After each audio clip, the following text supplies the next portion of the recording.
Hi everyone, welcome back to my channel. If you're new here, I'm Courtney Ryan, and today I want to talk about something that can feel really frustrating, confusing, or even painful, and that is rejection.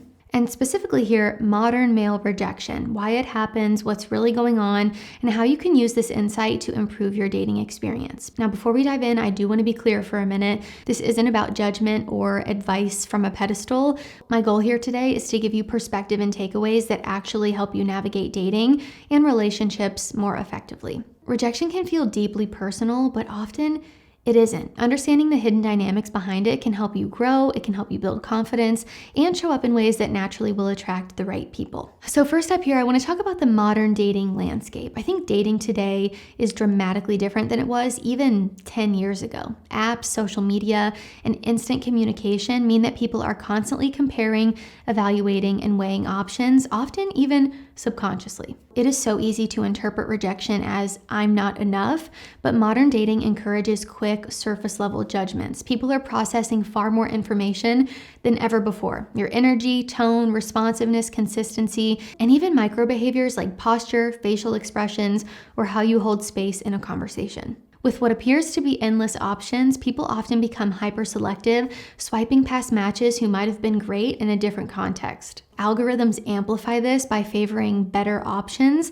which can skew perceptions of desirability. In this attention economy, superficial traits often overshadow deeper connection, making genuine interaction feel so much harder. So the key takeaway that I want you to get from this section here is that rejection is rarely about a single flaw. It's usually a combination of subtle factors that influence perception in a moment. I think recognizing this can sort of help you detach emotionally and see rejection as an interaction issue, not necessarily a reflection of your value. When we talk about rejection, we usually focus on what happened, who said what went wrong, but rarely on why it affects us so deeply. For a lot of people, it's not just about that one person rejecting you, it's about all the times in your life that you felt not good enough and how those moments start to shape how you see yourself.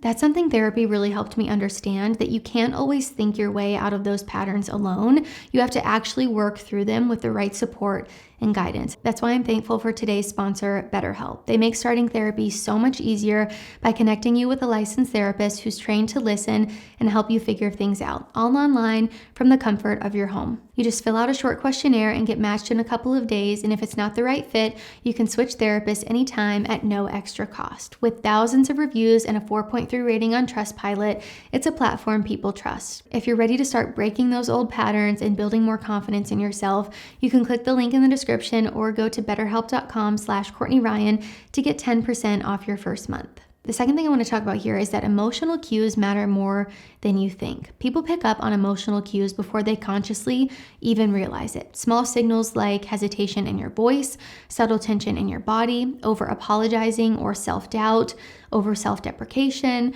these all influence attraction more than you might think. Emotional self-awareness is incredibly powerful here. Building comfort with yourself isn't about faking confidence.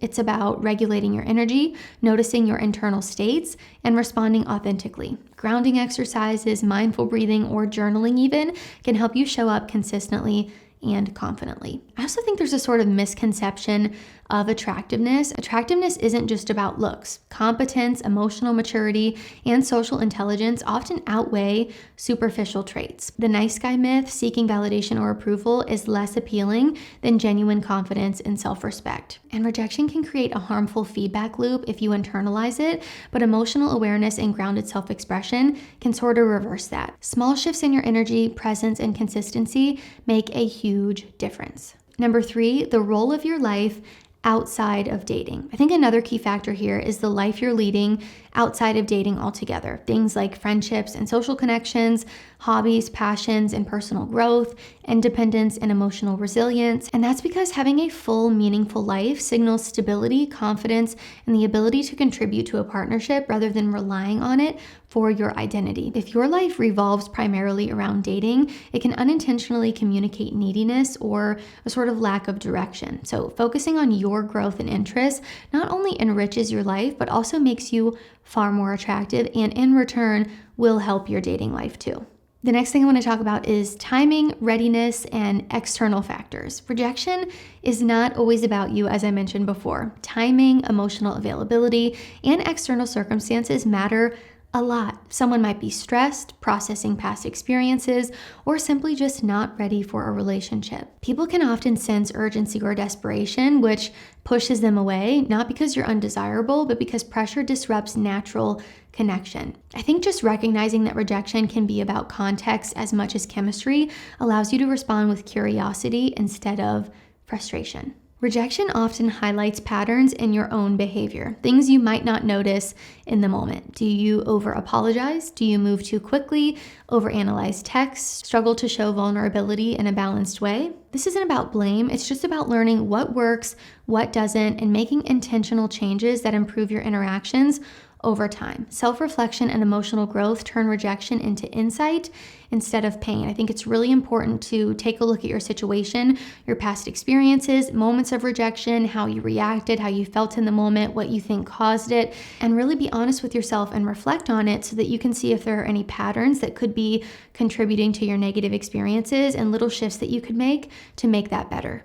Next, I want to talk about reframing rejection as feedback. The biggest mindset shift is just seeing rejection as feedback, not failure. Every rejection gives you information about compatibility, timing, emotional energy, or how interactions are perceived. So I want you to ask yourself, what can I learn from this interaction? Are there any patterns I want to address in myself? Was timing or context simply just off?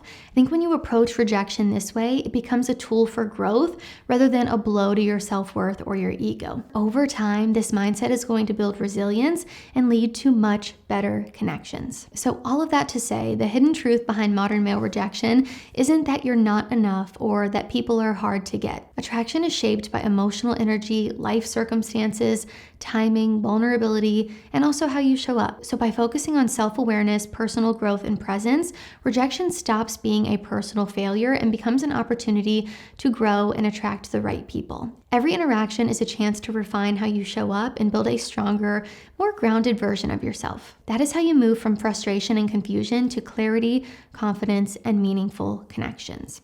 I wanted to make this video because I know that rejection feels very personal. I know it's kind of hard to get your mindset out of thinking that it is because it definitely feels personal when you get rejected. I'm sure a lot of you can attest to that.